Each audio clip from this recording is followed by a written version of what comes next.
Hello, everyone, and welcome back to the channel. If you're into bold takes, real talk, and no filter breakdowns of the biggest moments in politics and pop culture, you're in the right place. So stay right here because we've got a wild one today. What happens when a liberal icon clashes with a former Republican turned independent? Absolute chaos. And this time, Bill Maher didn't just clap back. He obliterated Joe Scarborough on live TV. Grab your popcorn, folks, because the woke versus anti-woke battle just went nuclear. Scarborough tried to come for Trump, but Maher wasn't having it. From military coups to media hypocrisy, this exchange had everything: awkward silences, political shade, and a whole lot of truth bombs. Stick around, because we're breaking down exactly what went down, why it matters, and how this could shift the conversation heading into 2024. And if you like content that cuts through the noise, don't forget to hit that like button, drop your thoughts in the comments, and subscribe for more drama, breakdowns, and brutal political honesty every single week. So let's start with what lit the fuse: Joe Scarborough's full-on meltdown over Donald Trump. On MSNBC, Scarborough launched into a dramatic tirade, claiming Trump threatened to use the military to arrest political opponents. Oh, and he wasn't done.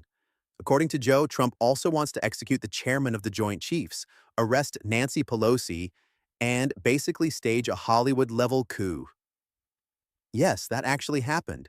Now listen, we've heard some wild takes in the Trump era, but Scarborough didn't just push the panic button. He held it down like he was trying to reset the entire political system. And the cherry on top? Scarborough says Trump literally admired Hitler's generals. No context, no nuance. Just a whole casserole of fear, served with a side of outrage. But here's the kicker: Bill Maher wasn't buying any of it. In fact, you could see it in his face. The gears were turning, and you knew a verbal takedown was locked and loaded. But before we get to Maher's epic clapback, let's talk about why Scarborough's rant didn't land the way he thought it would. As Scarborough's panic-packed rant hit its peak, Bill Maher leaned in and dropped some truth that left the room ice cold. Maher didn't flinch. He called it like he saw it. The Republican Party, in his words, is unsalvageable, not broken, not in need of reform, unsavable. He said it straight: there's no fixing it from within. If it could be, he'd still be there trying. But no, Maher made it clear this isn't about party loyalty anymore. It's about reality. And when Scarborough tried to hit back with the classic false equivalency argument, accusing Trump and Elon Musk of spreading disinformation, Maher wasn't having it.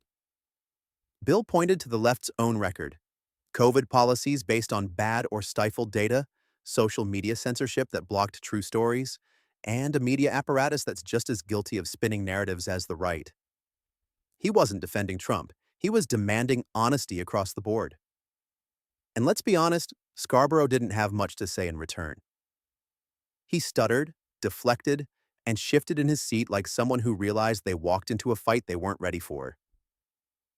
Maher's message? If you're going to talk about disinformation, you'd better be ready to look in the mirror too. This is where the conversation really blew up. Maher didn't just criticize the Republican Party, as he turned the heat on the left too, and Scarborough didn't know where to hide.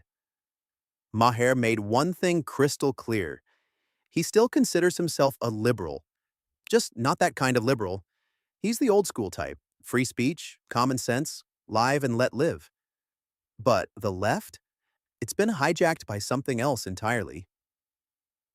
He broke down how the word woke started with good intentions, staying alert to injustice. But now, it's mutated into a catch-all for the most extreme, off-the-wall, anti-reality positions you can imagine. And here's where Scarborough had nothing: no comeback, no real pushback. Why? Because Maher was right. The fringe isn't fringe anymore. It's the loudest voice in the room. It's the cultural default on college campuses in Hollywood and across major newsrooms. Maher warned that wokeness isn't just an idea anymore. It's the playbook. And if you dare to challenge it, even as a lifelong liberal, you're suddenly the enemy. And let's not forget the Kamala Harris problem. Maher didn't name names to be petty. He called out what voters actually think. That Harris isn't just associated with woke policies, she is the woke candidate. And that's exactly why undecided voters can't get behind her. This wasn't some casual debate. It was a direct hit on the identity politics that have consumed the modern left. And Scarborough? He looked like he was trying to remember the exit route. Now let's talk about the elephant, or maybe the donkey in the room. Kamala Harris. Maher didn't hold back when he pointed out the very real problem Democrats face heading into the next election. It's not just policy, it's perception. Harris, fair or not, has become the face of the far left, and that's a problem when the middle of America feels like it's under siege from cultural extremism. Joe Scarborough tried to paint Trump as the crazy one, but Maher flipped it. He pointed out what many voters actually believe. Trump might be loud, reckless, even unfiltered, but to them, he still feels less extreme than what's coming from the progressive wing of the Democratic Party. Think about that. Voters aren't just choosing policies, they're reacting to a cultural climate that feels aggressively anti-common sense. And as Maher said, that's why ads about gender transitions in prison and biological men and women's sports are showing up during football games. Because, like it or not, that is the conversation now. And Kamala? She's not running from that narrative, she's writing it. Whether it's DEI, woke rhetoric, or dodging tough interviews, she's become a symbol of a party that's struggling to speak to everyday Americans. Scarborough, again, had no answer. Because the truth is, this isn't about left versus right anymore, it's about common sense versus chaos. And Maher, he's choosing sanity. And then, just when you thought Bill Maher was done, he dropped the hammer. Maher went in on the modern left's refusal to acknowledge any progress. And he nailed it. According to him, it's no longer enough to fight for justice. You have to pretend like nothing has ever improved. Because if you admit we've made real strides, you ruin the whole outrage machine. He called it exactly what it is, a toxic addiction to grievance, a refusal to accept that progress has been made because victimhood has become profitable. Let that sink in. Meyer didn't name names, but we know exactly who he's talking about. Media personalities who build their brand on stoking division. People who profit off perpetual outrage. And Meyer? He's not playing that game. He admitted the reality. Yes, racism exists. Yes, there's more work to do. But pretending we're still living in the 1960s?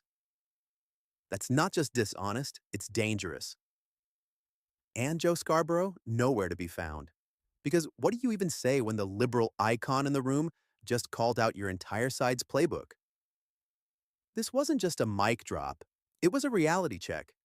And Maher didn't just walk away victorious, he walked away as the only adult in the room. And there you have it. When Maher speaks, the spin dies. In a single conversation, Bill Maher exposed the hypocrisy, cut through the noise, and left Joe Scarborough fumbling for a comeback. Whether you love him or hate him, Maher did what most won't. He told the truth, unfiltered. So what does this all mean? It means the culture war isn't just heating up, it's boiling over. And if you're not paying attention, you're already behind. The battle between woke ideology and common sense is defining politics, media, and your future. So the real question is, are you ready for what comes next? Because if this showdown told us anything, it's that the divide is deeper than ever, and the voices willing to call it like it is are few and far between. If you enjoyed this video, do us a solid. Like, comment, and hit subscribe so you don't miss what's coming next, where we bring you the truth no matter who it burns. Until next time, stay sharp, stay skeptical, and stay free.